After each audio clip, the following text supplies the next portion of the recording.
Signature studio ద్వారా మీ కెమెరాలో నేను ఇప్పుడు షర్ట్ తీసి అక్కడ గాయాన్ని చూపిస్తా, మీరేం చేస్తారు? చూపియండి, ఖచ్చితంగా చూపిస్తా. పర్లేదు చూపియండి. మీరేం చేస్తారు? ఇది చూపియండి ఇది సార్. డ్రామా కాదు, నిజమే ఒప్పుకుంటావా? చూపియండి అంటే ఒప్పుకుంటే నేను చూపిస్తా. నువ్వు పని చెయ్యి. ఇప్పుడు నేను ఒక డిమాండ్ పెడుతున్నాను, ఇది రిక్వెస్ట్, ఆర్డర్ కూడా కాదు. మీరు షర్ట్ మీరు చూపిస్తాను మీరు అనడం కాదు, చూపించమని నేనే అడుగుతున్నా.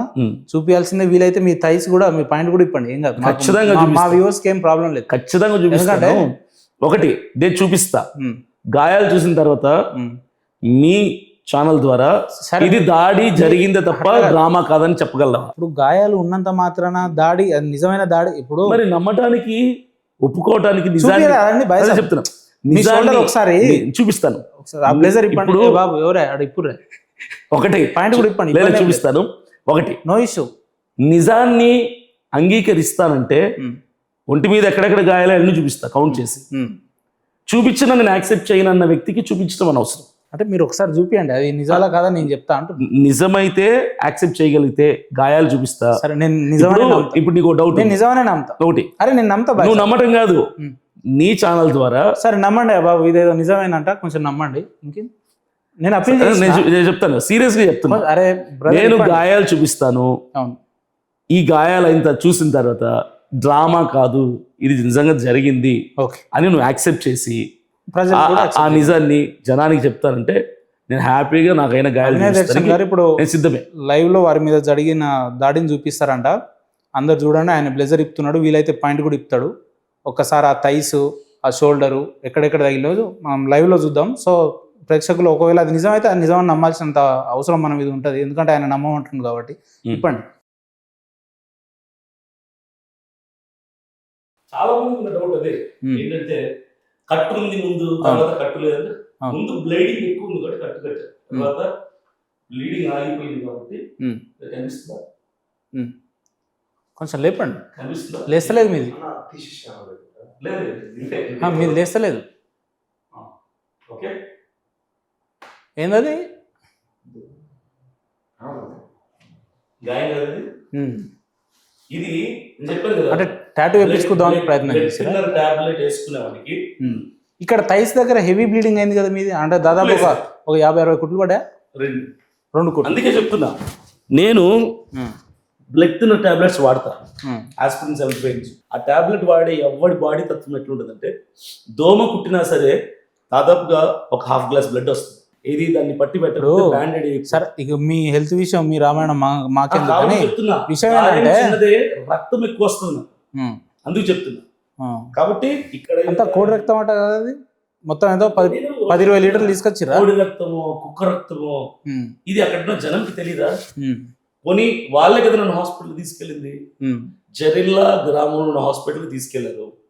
అక్కడ డాక్టర్కి తెలియదా కోడి రక్తం అని? కోడి రక్తం అని డాక్టర్ ఇలా చెప్పడా?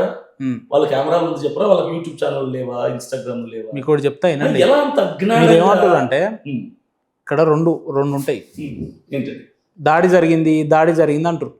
దాడి జరగడం అంటే మీ మీద ఏదో అట్లా చేయడం కాదు. మిమ్మల్ని చంపాలంటే పెద్దగా ఈ బీర్ సీసాలు అవి అవసరం లేదు, చక్కగా 2 దెబ్బలు కొడితే చచ్చిపోతారు. అది వేరే విషయం కదా. మిమ్మల్ని చంపడానికి ఏం పెట్టుకొని వాళ్ళు అవతల వాళ్ళు వచ్చి ఉంటాయి. ఇంకోటి, వాళ్ళ ఏజ్ చూస్తే బిలో 20 లోపే ఉన్నారు, చిన్న పిల్లలు, రైట్? అంటే వాళ్ళకు మినిమం బేసిక్ కూడా తెలియని వ్యక్తుల్ని మీ మీద, సరే వాళ్ళు వచ్చిర్రా, మీరు ప్రొపగండా చేసుకుర్రా, తర్వాత బేసిక్ కూడా తెలియని వ్యక్తులు అన్నదాన్ని నేను ఒక ఎగ్జాంపుల్ చెప్తా.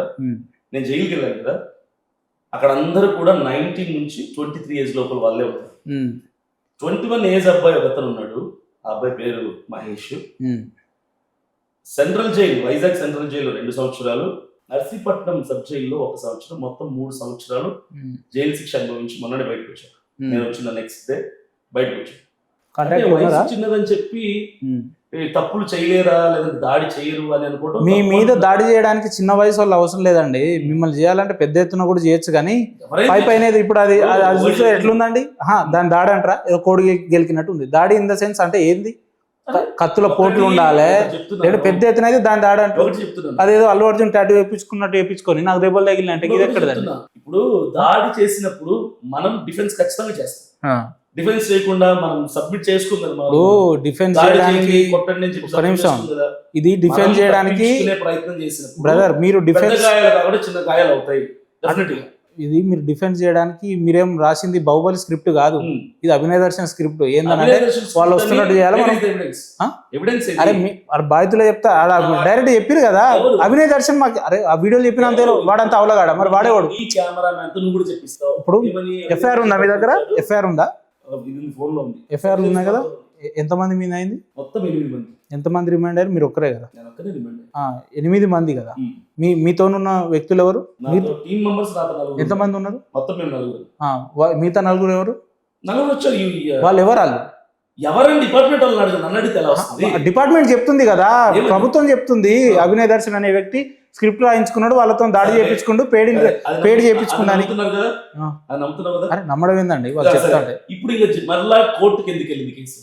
ఏ కేసు బాయ్ సాబ్ మీకు నిజంగానే దొబ్బినట్టు ఉందా జైలు పోయించినాక? కానీ ఏ కేసు అయినా పోలీసులు డిఫైన్ చేయడానికి ఉండదు. ఏ కేసు అయినా కోర్టుకి వెళ్తుంది. అర్థమవుతుందా? పోలీసులు ఏం చేస్తారు?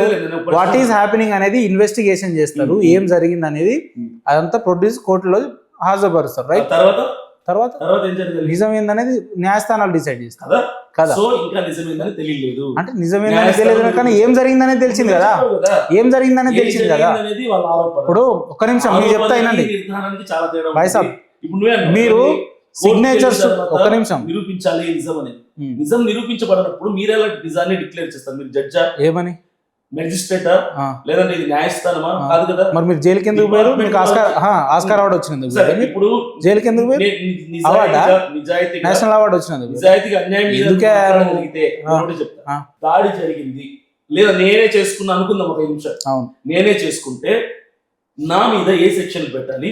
దేనికోసం నన్ను రిమాండ్ చేయాలి? దేనికోసం నన్ను శిక్షించాలి? మీ మీద అభినయ్ దర్శన్ మా సమయాన్ని దాడితోని అభినయ్ దర్శన్ అనే వ్యక్తి ప్రొపగండా అవ్వాలనుకున్నాడు, హైలైట్ అవ్వాలనుకున్నాడు. అట్ ది సేమ్ టైం ఇతర మతాలని బ్లేమ్ చేయాలనుకున్నాడు. ఎట్లా? ఎగ్జాంపుల్, దాడి చేసే వాళ్ళు నన్ను చంపనీకి వచ్చిన వాళ్ళు జై శ్రీరామ్ అన్నారు అని అన్నాడు.